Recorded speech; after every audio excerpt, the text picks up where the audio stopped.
नमस्ते। आज बात करते हैं इतिहास के उस पन्ने की, एक ऐसी घटना की जिसने ब्रिटिश साम्राज्य की चूलें हिला दी थीं।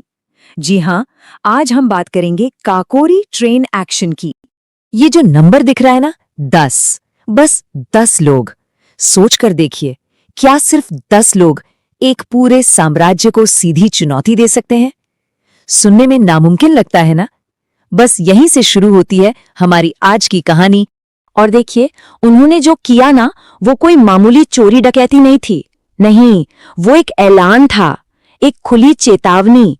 साफ साफ कहा गया, ये डकैती नहीं, आजादी का ऐलान था। और ये ऐलान, इसकी गूंज पूरे देश में फैलने वाली थी।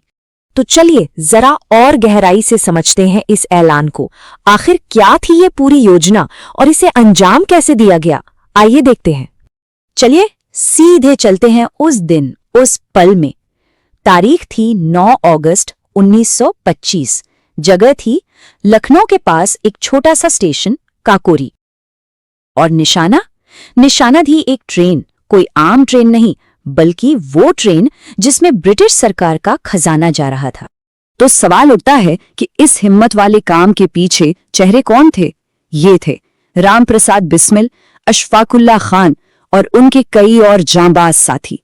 ये वो नाम हैं जिन्होंने डर को परे रखकर इतिहास में अपना नाम दर्ज करवा दिया। और उनका मकसद बहुत साफ था और कमाल का था। सोचिए, अंग्रेजों के ही पैसे से अंग्रेजों के खिलाफ ही आजादी की लड़ाई को ताकत देना। मतलब ये सिर्फ एक लूट नहीं थी, बल्कि एक बहुत ही सोची समझी एक स्ट्रेटेजिक चाल थी। लेकिन इतनी बड़ी बगावत की एक कीमत तो होनी ही थी। अब कहानी का रुख उस तरफ मुड़ता है जहां इन क्रांतिकारियों को अपनी हिम्मत की एक बहुत बड़ी एक्शन के बाद ब्रिटिश हुकूमत तो जैसे तिलमिल्ला उठी।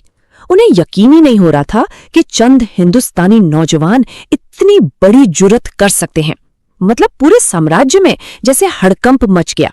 और इस बौखलाहट का नतीजा ये हुआ कि पूरे देश में धरपकड़ और गिरफ्तारियों का एक जबरदस्त सिलसिला शुरू हो गया। ब्रिटिश सरकार किसी भी कीमत पर इस बगावत की चिंगारी को बुझा देना चाहती थी। और फिर वो तारीख आई, 19 दिसंबर 1927। इस दिन राम प्रसाद बिस्मिल और अशफाकुल्लाह खान को फांसी पर चढ़ा दिया गया।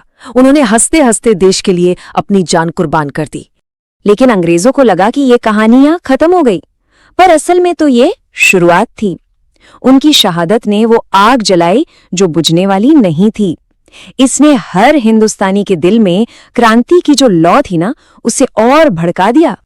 तो आइए अब देखते हैं कि इस शहादत ने क्रांति की इस आग को कैसे एक नई शक्ल दी, इसका असर क्या हुआ।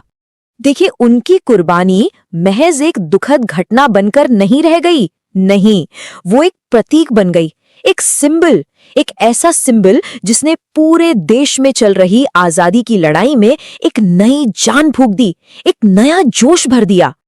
और इसी सोच के साथ हम आज की बात को यहीं रोकते हैं, एक सवाल पीछे छोड़ते हुए कि आखिर कैसे एक शहादत पूरे के पूरे राष्ट्र को नींद से जगा सकती है। ये वो सवाल है जो हमें बलिदान की ताकत के बारे में और उसके दूर तक जाने वाले असर के बारे में सोचने पर मजबूर करता है।